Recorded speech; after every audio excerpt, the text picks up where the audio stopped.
Hello, dear students.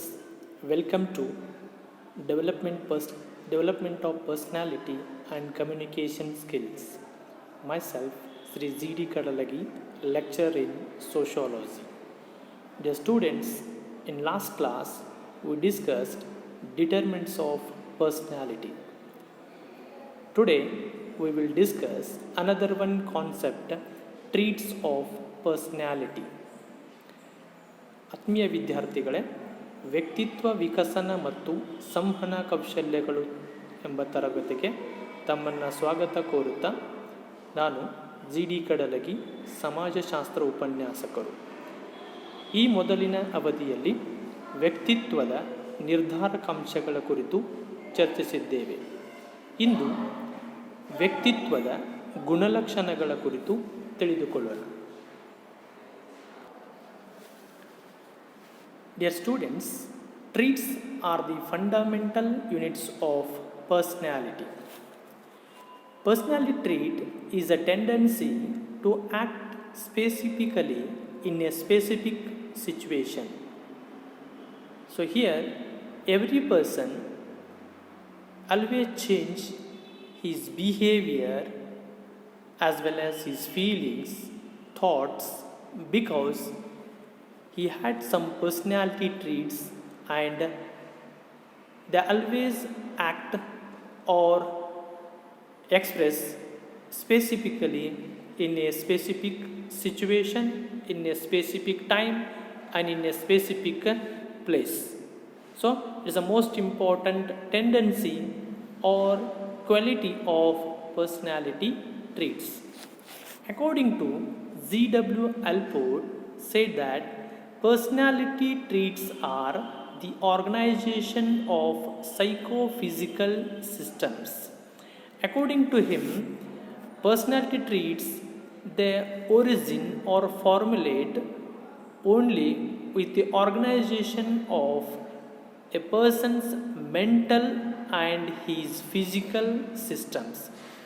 If a person's mind and physique is sound, automatically he may develop a good personality traits. If he is facing a problem mentally as well as physically, he can't have a good personality traits. Some personality traits are honesty, hostility, submissiveness, sociability. So there are different type of personality traits are there. Personality exists between the interaction of physical and psychological traits. I already told it is the organization of psychophysical systems. Here every person's personality exists, it develops only with the interaction between his physical characters as well as psychological traits. Some persons are physically had a well body structure, but they are faces some mental disorder. And some persons they are physically weak, but mentally they are more capable. But some persons they had both a well organization, physical as well as psychological. It means why the people are different? Because of this here the interaction between his physical attributes as well as psychological traits. With a well organization, a person had a good personality. And personality is always dynamic in their nature. Already we know that here the person are not always static, they are not always same in all time. He always change his feelings, his behavior, his attitudes and his thoughts always change because he had some personality traits, they are always movable. So here the personality is always in dynamic in nature. So here when a person had this type of nature, it always helps to become a good person. ಆತ್ಮೀಯ ವಿದ್ಯಾರ್ಥಿಗಳೇ, ವ್ಯಕ್ತಿತ್ವದ ಗುಣಲಕ್ಷಣಗಳು ಅನ್ನುವಂಥದ್ದು, ಇಲ್ಲಿ ಗುಣಲಕ್ಷಣಗಳು ವ್ಯಕ್ತಿತ್ವದ ಮೂಲ ಘಟಕಗಳು ಅಂತ ನಾವು ಕರಿತೀವಿ. ಒಬ್ಬ ವ್ಯಕ್ತಿಯ ವ್ಯಕ್ತಿತ್ವವನ್ನು ಪ್ರತಿಬಿಂಬಿಸುವಂಥವುಗಳೇ ಯಾವಂತಂದರೆ ಈ ವ್ಯಕ್ತಿಯಲ್ಲಿರುವಂಥ ಗುಣಲಕ್ಷಣಗಳು ಅಂತ. ಈ ವ್ಯಕ್ತಿತ್ವದ ಗುಣಲಕ್ಷಣಗಳಿಗೆ ಒಂದು ವಿಶಿಷ್ಟವಾಗಿರುವಂಥ ಒಂದು ಗುಣಧರ್ಮ ಇದೆ. ಆ ಗುಣಧರ್ಮ ಏನಂತಂದರೆ ಇವು ಒಂದು ವಿಶಿಷ್ಟ ಸನ್ನಿವೇಶದಲ್ಲಿ ವಿಶಿಷ್ಟವಾಗಿ ವರ್ತಿಸುವುದು ಅಂತ. ಅಂದರೆ ಯಾವಾಗಲೂ ಒಬ್ಬ ವ್ಯಕ್ತಿ ಎಲ್ಲ ಸಂದರ್ಭಗಳಲ್ಲಿ ಎಲ್ಲ ಸನ್ನಿವೇಶಗಳಲ್ಲಿ ಒಂದೇ ರೀತಿಯಾಗಿರೋದಿಲ್ಲ. ಯಾಕೆ ಅಂತಂದರೆ ಅವನಲ್ಲಿರುವಂಥ ವೈವಿಧ್ಯಮಯವಾಗಿರುವಂಥ ಗುಣಲಕ್ಷಣಗಳು ಆಯಾ ಸಂದರ್ಭ ಸನ್ನಿವೇಶ ಕಾಲ ಸ್ಥಳಕ್ಕನುಗುಣವಾಗಿ ಅವು ಬದಲಾವಣೆಯನ್ನು ಪಡೆದುಕೊಳ್ಳುವಂಥವುಗಳು ಅಂತ. ಅಂಥ ಒಂದು ವಿಶಿಷ್ಟವಾಗಿರುವಂಥ ಗುಣ, ಅಂಥ ವಿಶಿಷ್ಟವಾಗಿರುವಂಥ ಒಂದು ತತ್ವ ನಮ್ಮ ವ್ಯಕ್ತಿತ್ವದ ಗುಣಲಕ್ಷಣಗಳಲ್ಲಿ ಇರ್ತದ ಅಂತ. Some persons they are in happy time and automatically the happy mood converted into sad mood because he had a tendency, personal trait tendency that automatically may change as per the situation. ಒಬ್ಬ ವ್ಯಕ್ತಿ ಅತ್ಯಂತ ಸಂತೋಷದಿದ್ದವನು sudden ಆಗಿ ನೋವಿನ ಸಂಗತಿಗೆ ಹೋಗ್ತಾನೆ. ಯಾಕೆ ಅಂತಂದರೆ ಅವನಲ್ಲಿ ವ್ಯಕ್ತಿತ್ವದ ಎರಡೂ ಲಕ್ಷಣಗಳಿದಾವೆ, ಸುಖ ದುಃಖಗಳನ್ನು ವ್ಯಕ್ತಗೊಳಿಸುವಂಥ. ಅವು ಆ ಸಂದರ್ಭ ಸನ್ನಿವೇಶ ಹೇಗೆ ಬರ್ತದೆ ತತ್ಕ್ಷಣವಾಗಿ ಆ ಬದಲಾವಣೆಯನ್ನು ನಾವು ಕಾಣ್ತೀವಿ ಅಂತ. ಒಬ್ಬ ಶ್ರೇಷ್ಠ ಮನೋವಿಜ್ಞಾನಿಯಾಗಿರುವಂಥ ZW ಅಲ್ಪೋರ್ಟ್ ಏನು ಹೇಳ್ತಾನೆ ಅಂತಂದರೆ, ವ್ಯಕ್ತಿತ್ವದ ಗುಣಲಕ್ಷಣಗಳು ಮನೋದೈಹಿಕ ವ್ಯವಸ್ಥೆಗಳ ಸಂಘಟನೆಗಳಾಗಿವೆ ಅಂತ. ಅಂದರೆ ಒಬ್ಬ ವ್ಯಕ್ತಿಯ ವ್ಯಕ್ತಿತ್ವದಲ್ಲಿ ಬೆಳೆದು ಬರುವಂಥ ವ್ಯಕ್ತಿತ್ವದ ಗುಣಲಕ್ಷಣಗಳು ವ್ಯಕ್ತಿಯ ಮಾನಸಿಕ ಮತ್ತು ಅವನ ದೈಹಿಕ ಲಕ್ಷಣಗಳ ಪರಸ್ಪರ ಸಂಘಟನೆಯಿಂದ ರಚನೆಗೊಳ್ತಾವಂತ. ಒಬ್ಬ ವ್ಯಕ್ತಿ ಮಾನಸಿಕವಾಗಿ ಸದೃಢವಾಗಿದ್ದರೆ, ದೈಹಿಕವಾಗಿ ಸದೃಢವಾಗಿದ್ದರೆ ಅವನಲ್ಲಿ ಸದೃಢವಾದ ವ್ಯಕ್ತಿತ್ವದ ಗುಣಲಕ್ಷಣಗಳು ಬೆಳೆದು ಬರ್ತಾವಂತ. ಕೆಲವೊಂದು ಸಲ ವ್ಯಕ್ತಿ ದೈಹಿಕವಾಗಿ ಸದೃಢವಿರ್ತಾನೆ, ಮಾನಸಿಕವಾಗಿ ವಿಕಲನಿರ್ತಾನೆ. ಆಮೇಲೆ ಸಮ್ ಟೈಮ್ ದೈಹಿಕವಾಗಿ ವಿಕಲನಿದ್ದು ಮಾನಸಿಕವಾಗಿ ಸದೃಢವಾಗಿರ್ತಾನೆ. ಅದಕ್ಕಾಗಿಯೇ ವ್ಯಕ್ತಿಗಳಲ್ಲಿ ನಾವು ವ್ಯತ್ಯಾಸಗಳನ್ನು ಕಾಣ್ತೀವಿ. ಈ ಥರ ಇವುಗಳ ಮಧ್ಯೆ ಸರಿಯಾದ ಸಂಯೋಜನೆ ಇಲ್ಲದೇ ಇದ್ದಾಗ ವ್ಯಕ್ತಿಯಲ್ಲಿ ಕೆಲವೊಂದು ನಕಾರಾತ್ಮಕ ಗುಣಲಕ್ಷಣಗಳು ಬೆಳೆದು ಬರ್ತಾವೆ. ಇವೆರಡರ ಪರಸ್ಪರ ಸಂಘಟನೆ ಸಂಯೋಜನೆ ಸರಿಯಾಗಿದ್ದಾಗ ಸಕಾರಾತ್ಮಕ ಗುಣಲಕ್ಷಣಗಳು ಬೆಳೆದು ಬರ್ತಾವ ಅನ್ನುವಂಥದ್ದನ್ನು ಈತನ ವಿಚಾರದ ಮೂಲಕ ಗೊತ್ತಾಗ್ತದೆ. ಕೆಲವೊಂದು ವ್ಯಕ್ತಿತ್ವದ ಗುಣಲಕ್ಷಣಗಳಂತಂದರೆ ಪ್ರಾಮಾಣಿಕತೆ, ವೈರತ್ವ, ಅಧೀನತೆ, ಸಾಮಾಜಿಕತೆ ಅಂಥವುಗಳು ಅಲ್ಲಿ ಹಲವಾರು ವ್ಯಕ್ತಿಯಲ್ಲಿರುವಂಥ ಕೆಲವೊಂದು ವಿಶಿಷ್ಟ ಗುಣಲಕ್ಷಣಗಳನ್ನು ಕಾಣ್ತೀವಿ. ಕೆಲವೊಬ್ಬರಲ್ಲಿ ಪ್ರಾಮಾಣಿಕತೆ ಅತಿಯಾಗಿದ್ದರೆ ಕೆಲವೊಬ್ಬರಲ್ಲಿ ವೈರತ್ವ ಅತಿಯಾಗಿರ್ತದೆ, ಇನ್ನು ಕೆಲವೊಬ್ಬರಲ್ಲಿ ಸಾಮಾಜಿಕತೆ ಅತಿಯಾಗಿರ್ತದೆ. ಸೊ ಈ ಥರ for example we here remember non violence, automatically we remember Mahatma Gandhi, truth, Satya Harishchandra. It means they are the centre traits of a person. ಈಗ ಪ್ರಾಮಾಣಿಕತೆ ಅನ್ನುವಂಥ ವ್ಯಕ್ತಿ, ನಾವು ಬಹಳ ಪ್ರಾಮಾಣಿಕ ಅಂತ ಕರಿತೀವಿ. ಅವನ ವ್ಯಕ್ತಿತ್ವದ ಒಂದು ವಿಶಿಷ್ಟ ಗುಣಲಕ್ಷಣವೇ ಪ್ರಾಮಾಣಿಕತೆ ಅಂತ. ಈಗ ಅಹಿಂಸೆ ಅಂತಂದರೆ ಮಹಾತ್ಮ ಗಾಂಧಿ ಅಂತ ಹೇಳ್ತೀವಿ, ಸತ್ಯ ಅಂತಂದರೆ ಹರಿಶ್ಚಂದ್ರ ಅಂತ ಹೇಳ್ತೀವಿ. ಅಂದರೆ ಆ ವ್ಯಕ್ತಿತ್ವದ ಒಂದು ವಿಶಿಷ್ಟ ಗುಣಲಕ್ಷಣಗಳೇ ವ್ಯಕ್ತಿಯನ್ನು ಪ್ರತಿನಿಧಿಸ್ತಾವಂತ. ಆಮೇಲೆ ವ್ಯಕ್ತಿತ್ವವು ದೈಹಿಕ ಮತ್ತು ಮನೋವೈಜ್ಞಾನಿಕ ಗುಣಲಕ್ಷಣಗಳ ನಡುವಿನ ಅಂತರ್ಕ್ರಿಯೆಯಿಂದ ಬೆಳೆದು ಬರ್ತದ ಅಂತ.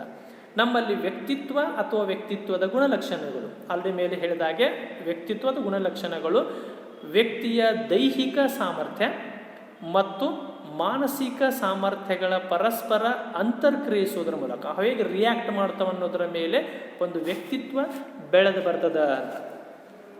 If we are physically had controlling capacity of angry, automatically we can maintain it. So it is a help to maintain a good personality. If physically we are not able to control angry, so we are failed to have a good personality.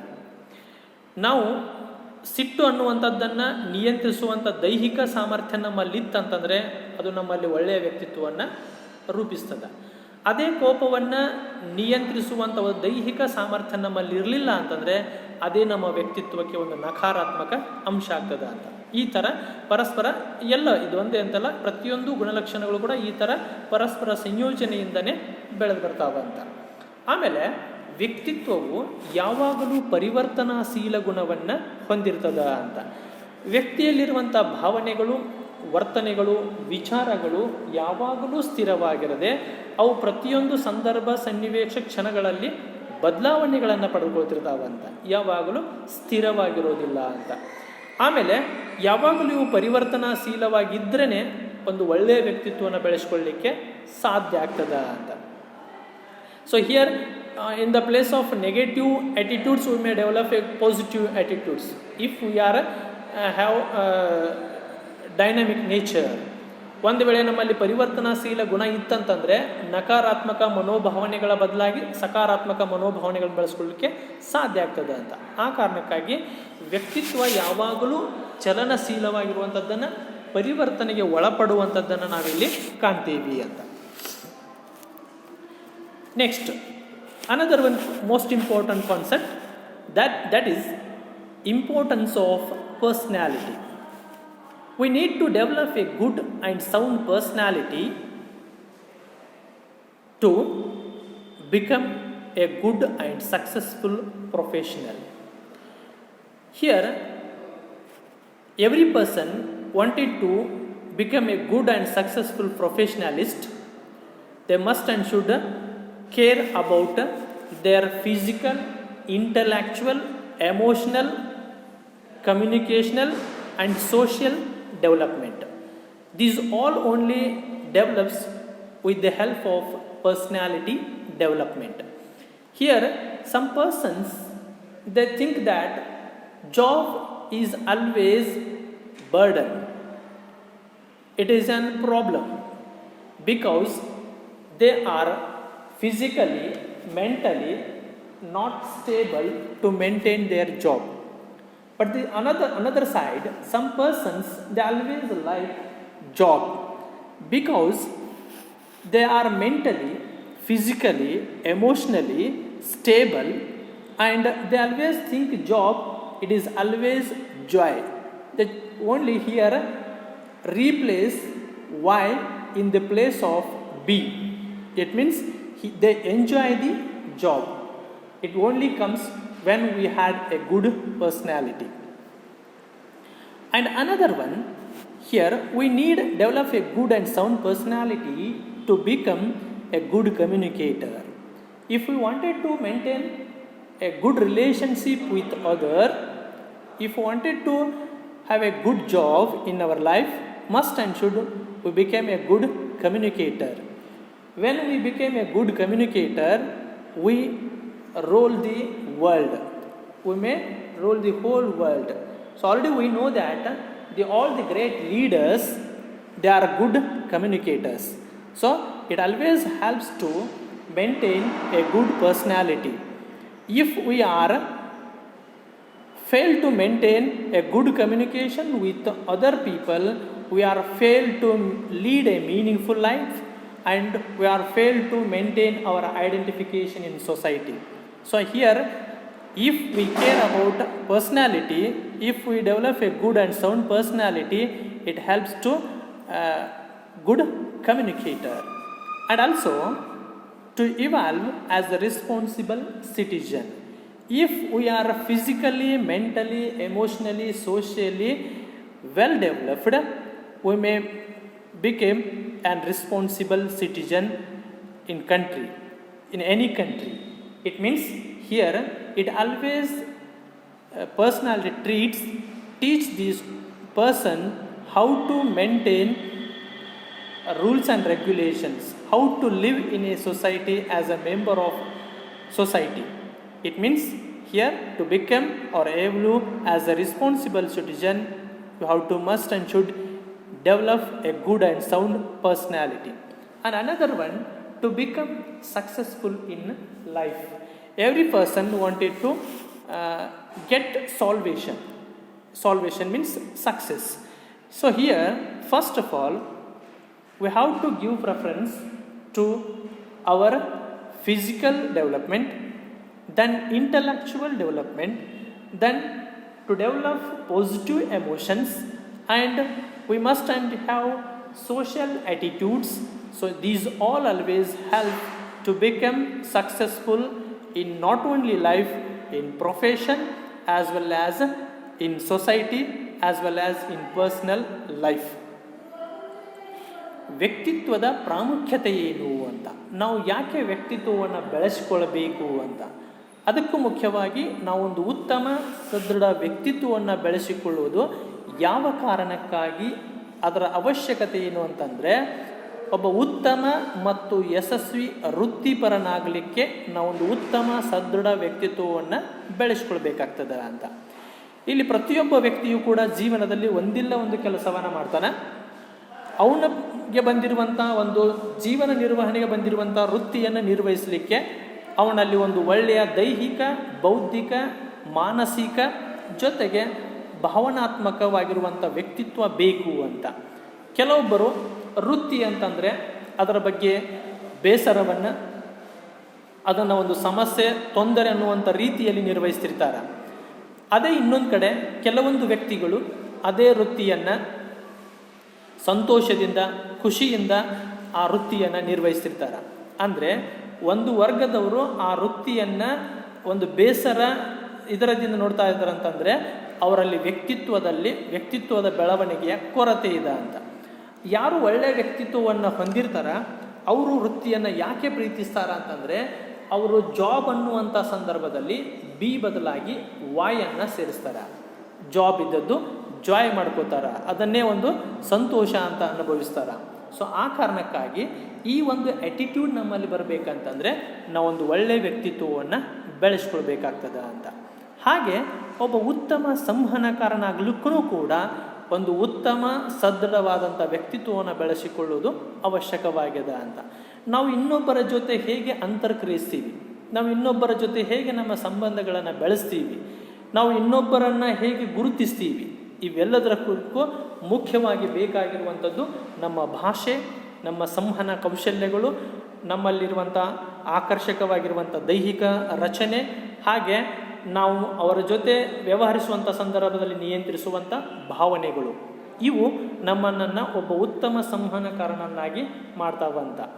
ಯಾರು ಒಬ್ಬ ಒಳ್ಳೆಯ ಸಂವಹನಕಾರನಾಗ್ತಾನ ಅವನು ಇಡೀ ಜಗತ್ತನ್ನು ಆಳ್ತಾನ ಅಂತ.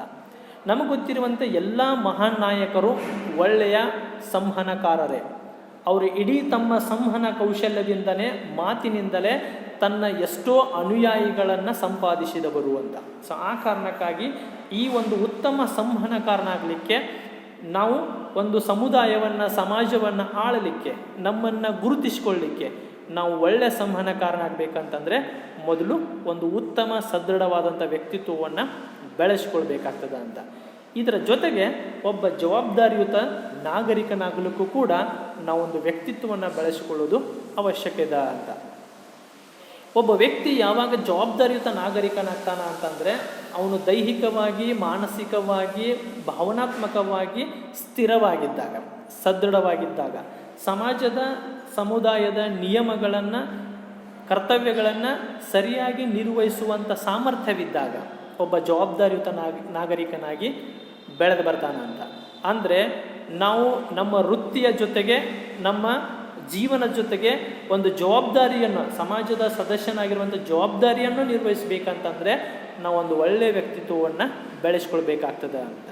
ಜೊತೆಗೆ ಜೀವನದಲ್ಲಿ ಯಶಸ್ವಿಯಾಗಲಿಕ್ಕೆ ಎಲ್ಲದಕ್ಕೆ ಮುಖ್ಯವಾಗಿ ನಮಗೆ ಮೋಕ್ಷ ಅಂತ ಏನು ಕರಿತೀವಲ್ಲ, ಸಾಲ್ವೇಷನ್, ಇದನ್ನು ನಾವು ಇವತ್ತು ಯಶಸ್ಸು ಅಂತ ಕರಿತೀವಿ.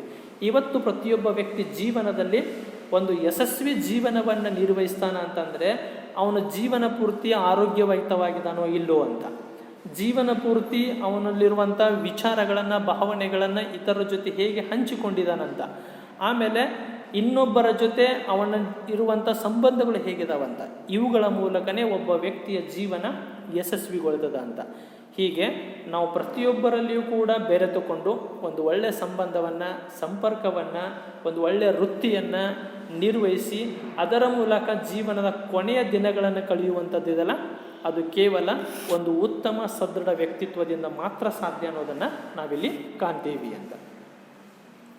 Then another one, importance of personal development to evolve as a successful individual. So if we wanted to lead a meaningful and successful life, and if we wanted to identify individually in a society, first of all we have to care about our personality.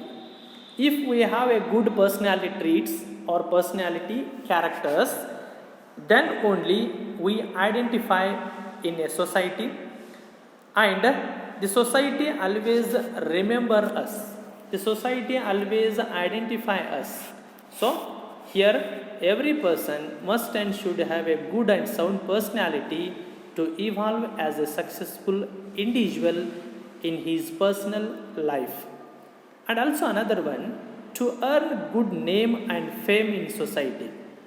So every person conduct hard work, and every person had a different type of good relations and contacts only to earn good name in society, to earn good name in family, community, and a whole society.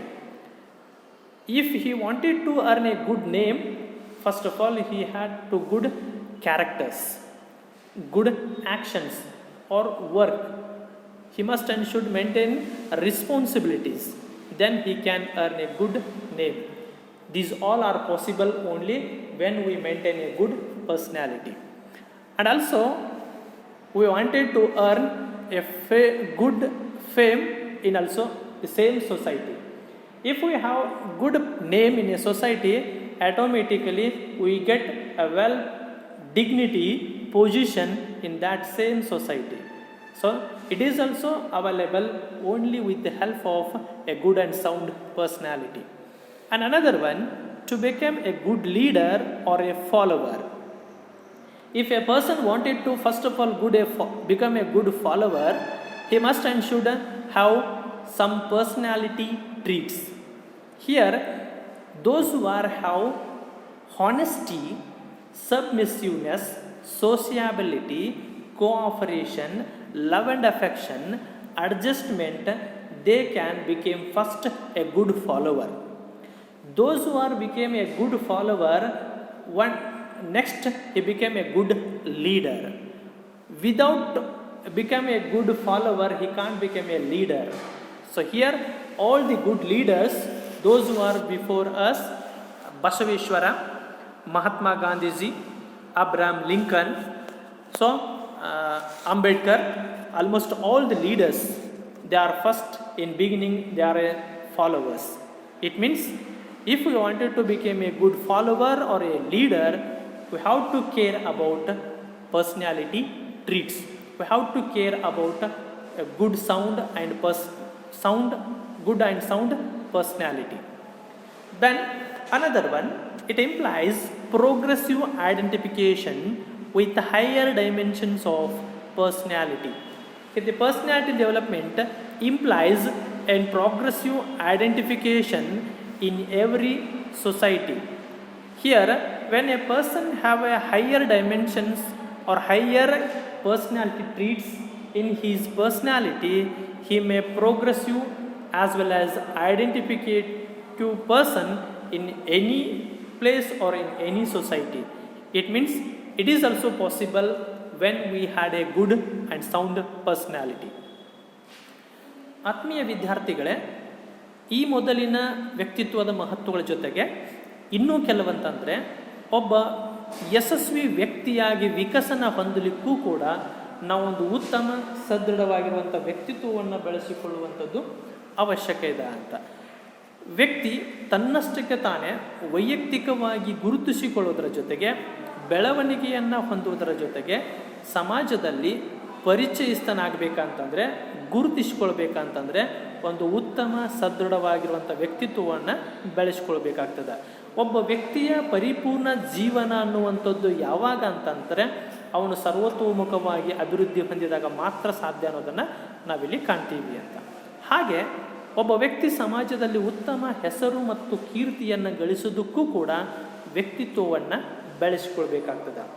ಒಬ್ಬ ವ್ಯಕ್ತಿ ತನ್ನ ಕುಟುಂಬದಲ್ಲಿ, ಸಮುದಾಯದಲ್ಲಿ, ಸಮಾಜದಲ್ಲಿ ತನ್ನದೇ ಆಗಿರುವಂಥ ಒಂದು ಹೆಸರನ್ನು ಗಳಿಸಬೇಕಂತಂದರೆ, ಒಂದು ಒಳ್ಳೆಯ ಹೆಸರನ್ನು, ಸ್ಥಾನವನ್ನು ಪಡಿಬೇಕಂತಂದರೆ ಅವನು ವ್ಯಕ್ತಿಗತವಾಗಿರುವಂಥ ಒಳ್ಳೆಯ ಕೆಲವೊಂದು ವಿಶಿಷ್ಟ ಗುಣಲಕ್ಷಣಗಳನ್ನು ಹೊಂದಬೇಕಾಗ್ತದೆ ಅಂತ.